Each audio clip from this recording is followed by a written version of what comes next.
पाखंडी लोग ये समझते हैं कि जो हम इनको विद्या पढ़ावेंगे और देश देशांतर में जाने की आज्ञा देवेंगे तो ये बुद्धिमान होकर हमारे पाखंड जाल में न फंसने से हमारी प्रतिष्ठा और जीविका नष्ट हो जाएगी।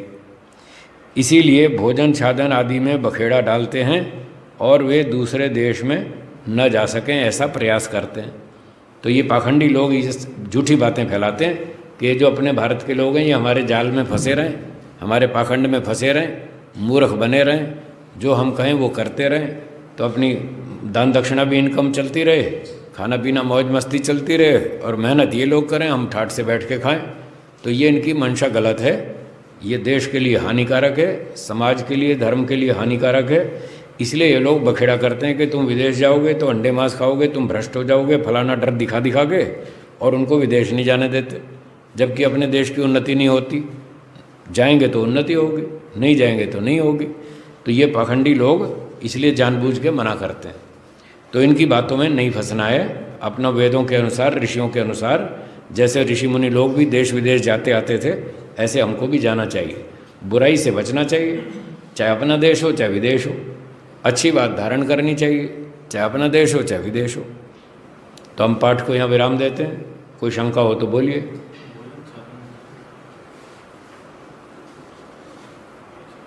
हाँ जी, जिनको शंका हो पूछिए।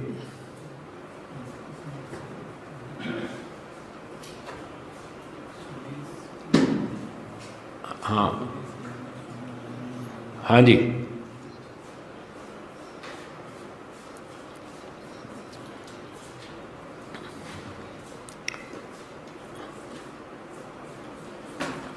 शायद अंजलि बहन जी पूछ रही हैं 16 संस्कार जो हैं।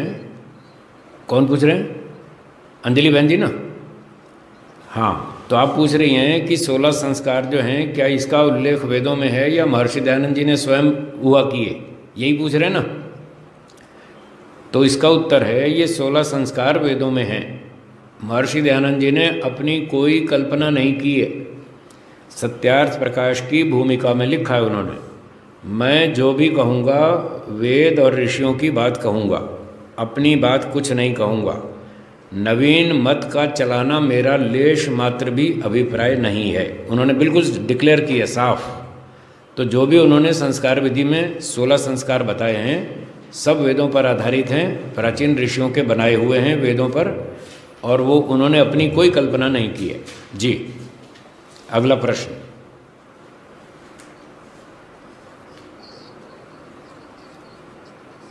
वो जो दैनिक यज्ञ के मंत्र है ना, सूर्य ज्योतिर्ज्योति स्वाहा, अग्निर्ज्योतिर्ज्योति स्वाहा, ये हैं 16 मंत्र। कितने होते हैं? क्यों? 4 तो हो गए, सूर्य ज्योति ज्योति 4 हो गए। फिर आगे भूरग्नय प्राणाय स्वाहा 4 ये हो गए। फिर आपो ज्योति रसो अमृतम 4 ये हो गए। कितने हो गए? कितने हो गए? 12 तो हो गए ना। तो 12 हो गए, कितने कम पड़ गए? 4 कम पड़ गए ना। तो 4 गायत्री मंत्र दे दो, हो गए 16। 4 जो कम पड़ गए उतने गायत्री मंत्र से आहुति दे दो, 16 हो जाएंगे। 16 शाम के, 16 सुबह के। और क्या है? हुआ नहीं? क्यों? अब क्या गिनती में कमी रह गई? अब क्या कमी रह गई भाई? 4 स्वामी दयानंद जी ने सत्यार्थ प्रकाश में लिखा है कि अधिक आहुति देनी हो तो गायत्री मंत्र से और विश्वानी देव मंत्र से चाहे जितनी आहुति दो। ये लिखा है, लिखा है कि नहीं? तो आप बताओ फिर 16 कैसे बनेगी? मैंने तो बता दिया, अब आप बताइए 16 कैसे बनेगी?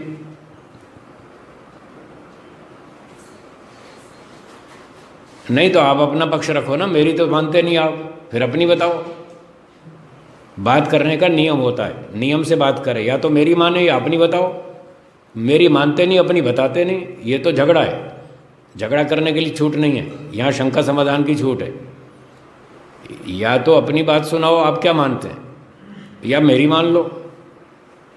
मैंने आपको 16 करके बता दी कि इस तरह से 16 कर लो, 16 कर लो, 18 कर लो, 20 कर लो, 50 कर लो, कोई मना थोड़ी है। 16 तो कम से कम है, 16 तो कम से कम है।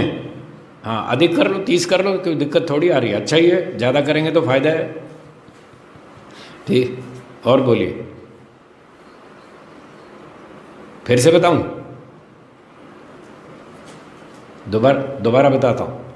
4 तो हो गई, ओम सूर्यो ज्योतिर्ज्योति सूर्या स्वाहा, ये 4 आहुतियाँ हो गई। उसके बाद 4 आहुति ओम भूरग्नये प्राणाय स्वाहा, इदमग्नये प्राणाय इदं नमः, 4 ये हो गई। उसके बाद 4 हैं ओम आपो ज्योति रसो अमृतम, ये 4 ये हो गई अग्निनय तक, 12 हो गई। 4 गायत्री मंत्र दे लो, हो गई 16। ऐसे ही शाम की कर लो, शाम को अग्निर्ज्योतिर्ज्योतिरग्नि स्वाहा, और बाकी वो सारी भी यूँ की यूँ। पूर्णाहुति तो शांति पाठ है, वो तो ऐसे उसको हाँ पूर्णाहुति देनी है, उसको गिनने संख्या में नहीं गिनेंगे, वो भी देनी है, पूर्णाहुति भी देनी है, उसको भी गिन लेंगे, वो भी पूर्णाहुति भी देनी है। तो 16 की 19 हो जाए, 20 हो जाए, 50 हो जाए, अच्छी बात है, कोई दिक्कत नहीं है। 16 तो कम से कम है। ठीक है जी, हाँ जी, और बोलिए जिसकी शंका हो। हाँ जी, हाँ संतोष माता जी बोलिए। हाँ नमस्ते, आपकी आवाज़ कम आ रही है, माइक पास में रखें।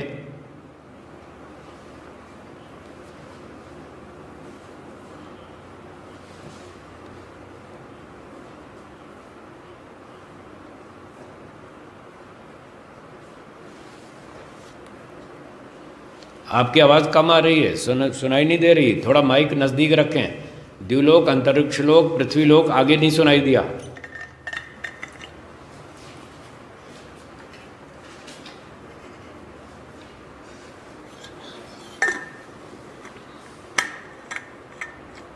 हाँ, अंतरिक्ष लोक पूछिए ना प्रश्न, आगे सुनाई नहीं दे रहा।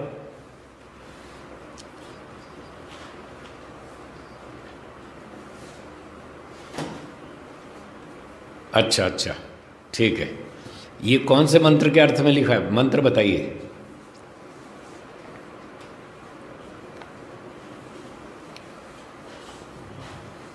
चित्रम देवानाम उदगादनीकम चक्षुर्मित्रस्य वरुणस्याग्ने, ठीक है ना। आपरा द्यावा पृथ्वी अंतरिक्षम, हाँ ये है आपरा द्यावा पृथ्वी अंतरिक्षम, ये वाला है ना। ठीक है, तो इसमें द्युलोक तो है सूर्य और उसके आसपास का क्षेत्र, इसका नाम है द्युलोक।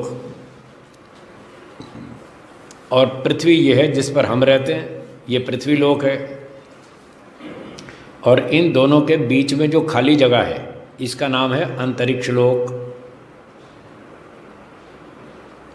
तो अब क्या कह रहे हैं, आपरा द्यावा पृथ्वी, तीनों लोकों को परमात्मा बनाता है और इनको धारण करता है, इनकी रक्षा करता है, ये कह रहे हैं।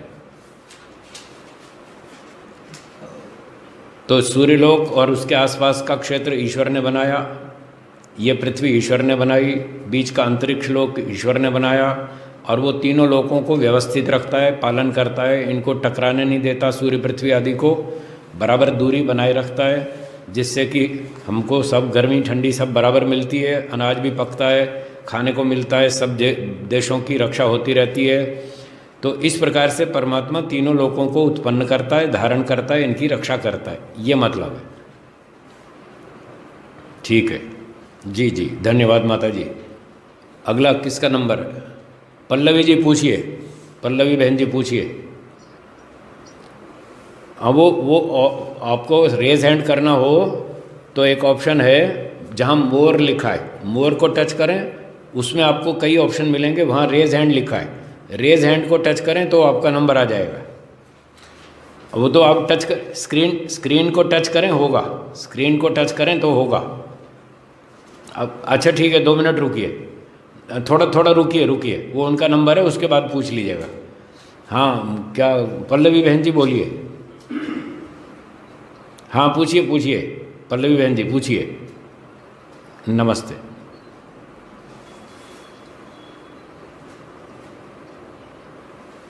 बोलिए बोलिए बोलिए।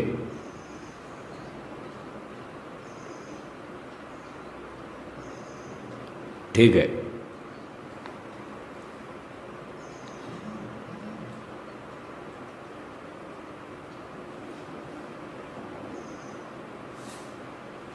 ठीक है। ठीक है।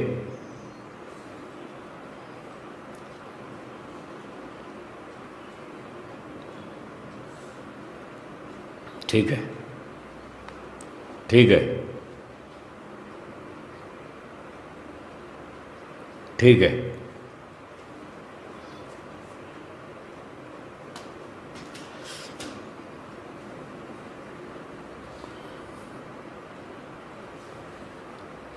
जी जी जी जी, समझ गया। ठीक है।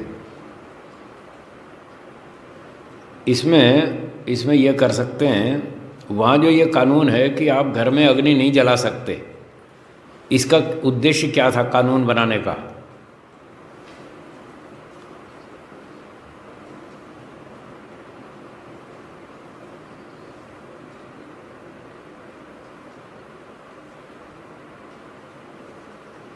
तो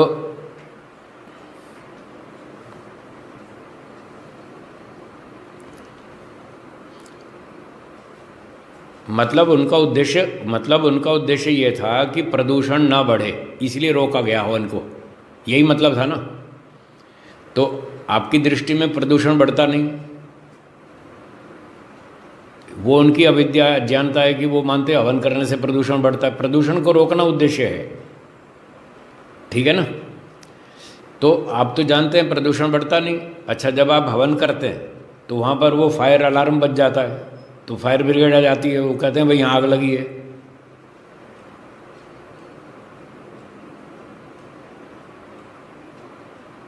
हाँ, कर सकते हैं ना। तो अगर ऐसी सुविधा हो तो अलार्म बंद करके हवन कर लो, फिर हवन अलार्म चालू कर दो, तो उनका हमने कोई नुकसान नहीं किया और अपना काम भी ठीक कर लिया, कानून भी नहीं तोड़ा और हमने उनके उद्देश्य को भी भंग नहीं किया, ना तो प्रदूषण फैलाया, ना कोई आग लगी, ना कुछ नहीं हो, कोई नुकसान नहीं हुआ। तो ऐसा चाहें तो ऐसा कर सकते हैं। मान लो आपको डर लगता है भाई वो कोई शिकायत कर देगा, कोई दिक्कत आ जाएगी, तो कोई बात नहीं, उन दिनों कुछ दिन ना करें, अपना अगरबत्ती जला सकते हैं, इतना तो कर सकते हैं, दीपक जला लें घी का।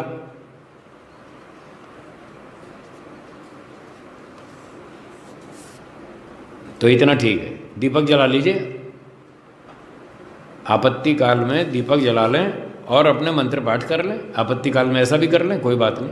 स्वाध्याय तो कर ही सकते हैं, ध्यान भी कर सकते हैं और सारे काम कर सकते हैं। सिर्फ हवन में दिक्कत है, तो हवन की बजाय दीपक जला लें और अपना काम कर लें, ये उपाय। ठीक है जी। अच्छा, और कोई प्रश्न? हाँ माता जी, रचना माता जी बोलिए, आपका प्रश्न बोलिए।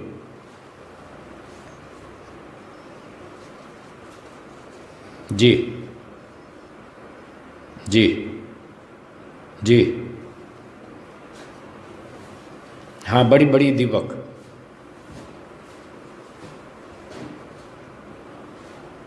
ठीक है। ठीक है। हाँ जी, हाँ ये भी अच्छा है, ये भी कर सकते हैं, कोई दिक्कत नहीं है। जी जी। अच्छा, और जी बोलिए।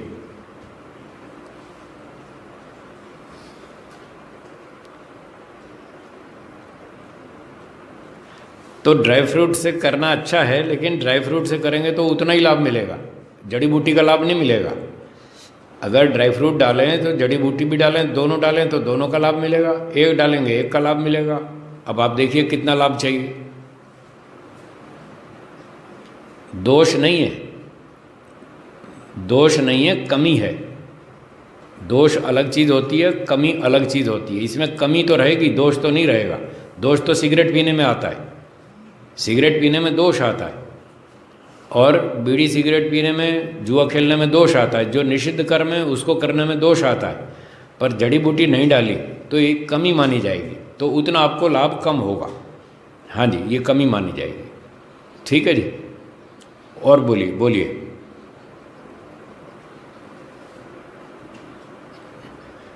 जी जी। दया कर दान भक्ति का, दया कर दान भक्ति का, यही प्रार्थना थी, दया कर दान भक्ति का। दूसरी थी? अच्छा अच्छा, ठीक है ठीक है ठीक है।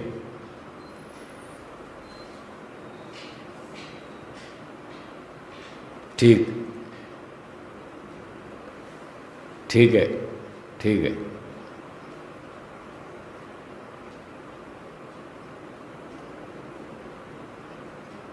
जी जी जी।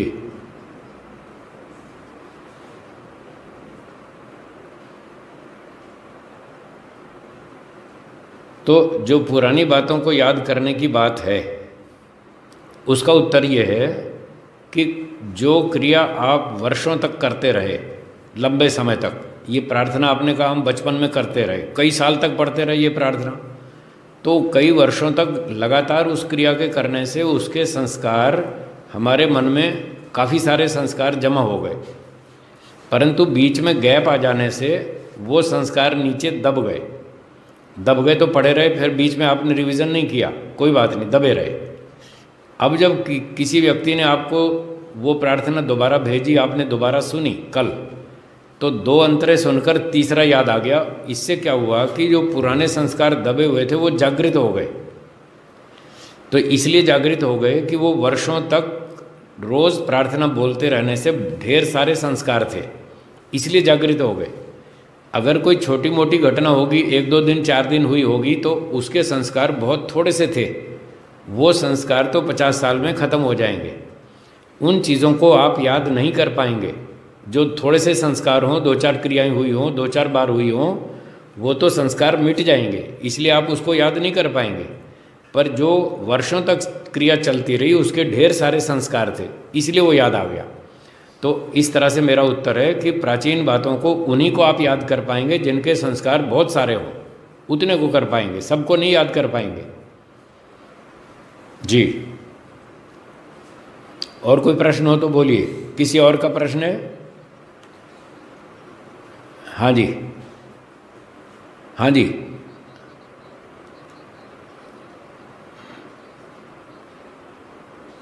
हाँ जी, कम मिलेगा। जी जी जी जी जी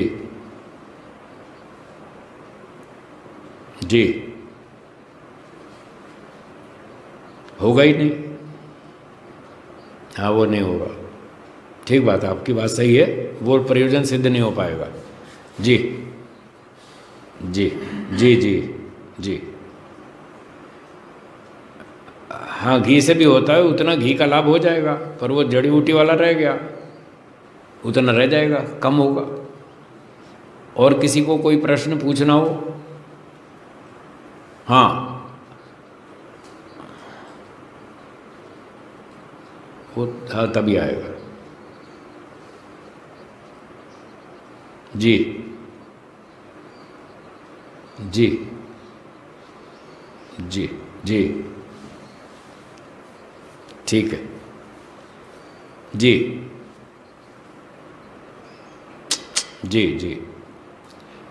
अच्छी बात है, हो जाएगा तो फिर आसान हो जाएगा, उनको भी समझ में आ जाएगा, भारतीयों को भी आ जाएगा, फिर स्पीड से काम चलेगा। जी। अंजलि बहन जी पूछिए, कुछ पूछ रही हैं, बोलिए। हाँ, आपका माइक बंद है। अंजलि बहन जी माइक बंद है आपका, माइक चालू करें। अंजलि बहन जी आपका माइक बंद है। हाँ, अब बोलिए।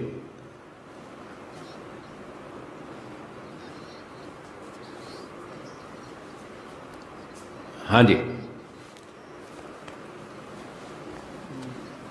जी, बोलिए बोलिए। हाँ जी हाँ जी।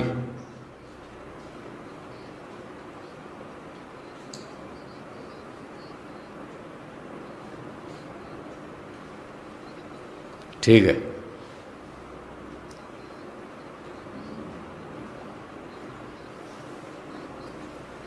हाँ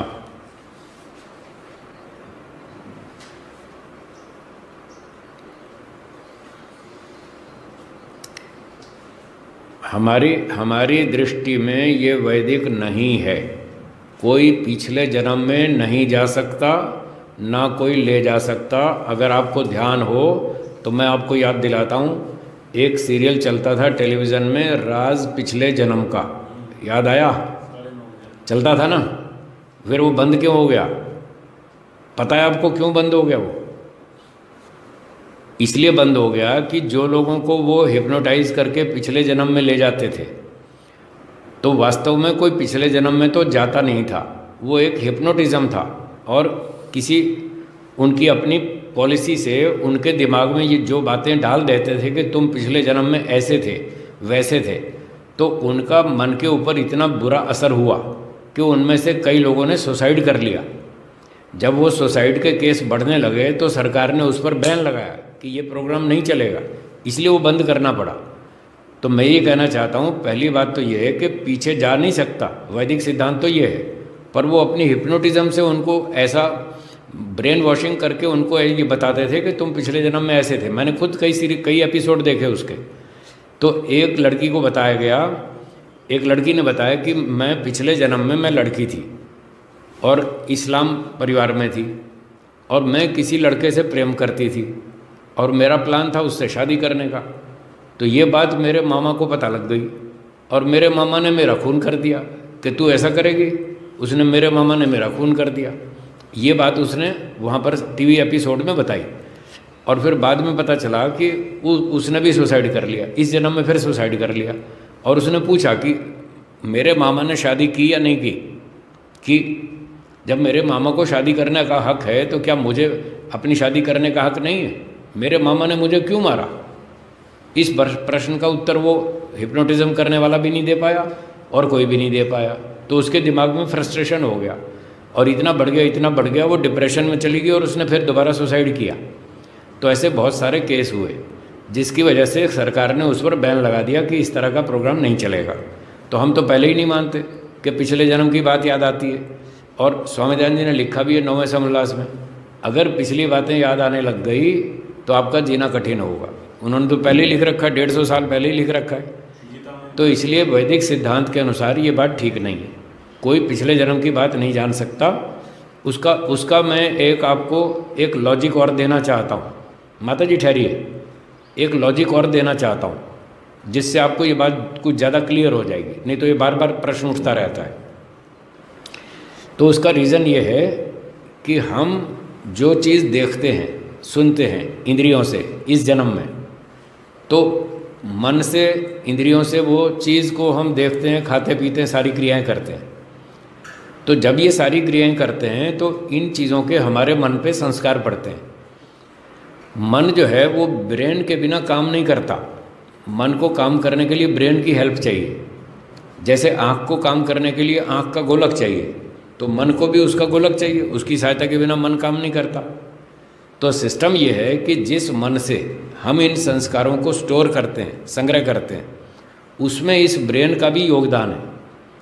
तो सिस्टम ये है कि जिस ब्रेन की सहायता से हमने जो घटना देखी और उसके संस्कार हमने चित्त में स्टोर किए, यदि उन संस्कारों से वापस स्मृति लानी हो, अर्थात उनको रिकॉल करना हो, तो वही ब्रेन चाहिए। ये सिस्टम है। जिस ब्रेन से हमने संस्कार संग्रह किए थे उनकी स्मृति उठाने के लिए वही ब्रेन चाहिए। तो अब इस नियम के अनुसार जो पिछले जन्म में ब्रेन था वो तो पिछले जन्म में छूट गया। अब नए जन्म में तो नया शरीर है, तो ब्रेन नया है।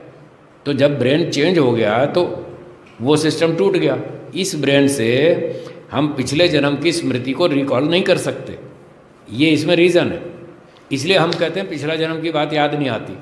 लोग सच्चाई को समझते नहीं, वो अंधविश्वासी हैं, पाखंडी लोग हैं, एक दूसरे को मूर्ख बनाते हैं, अपना उल्लू सीधा करते हैं, बात को समझते नहीं, फालतू में झगड़ा करते हैं। तो ये बात है। इसलिए पिछले जन्म की स्मृति नहीं आ सकती, ये बात। ठीक है जी? जी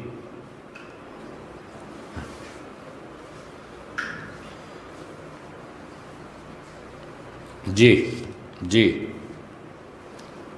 मैं जानता हूँ उनके बारे में, मैं अच्छी तरह से जानता हूँ। मैं जानता हूँ उसका उत्तर सुन लीजिए।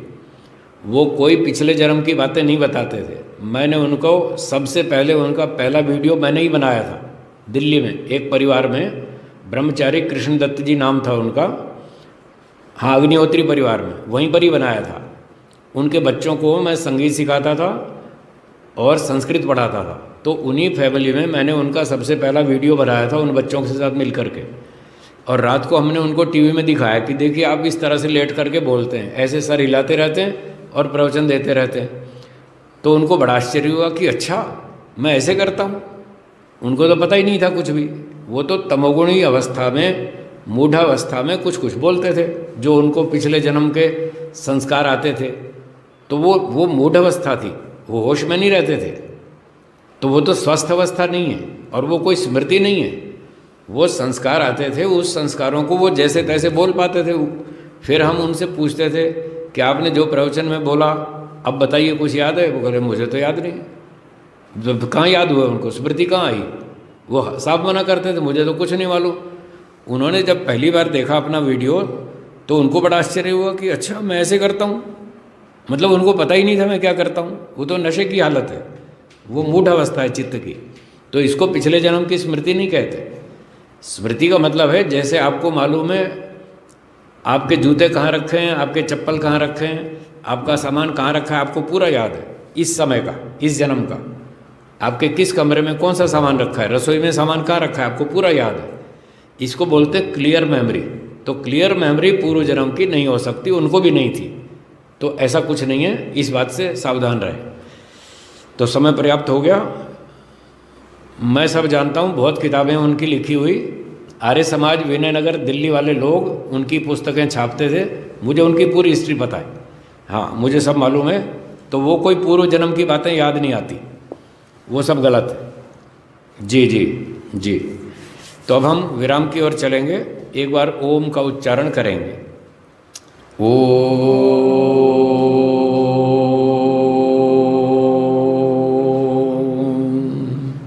बोलिए सर्वेभ्यो नमः।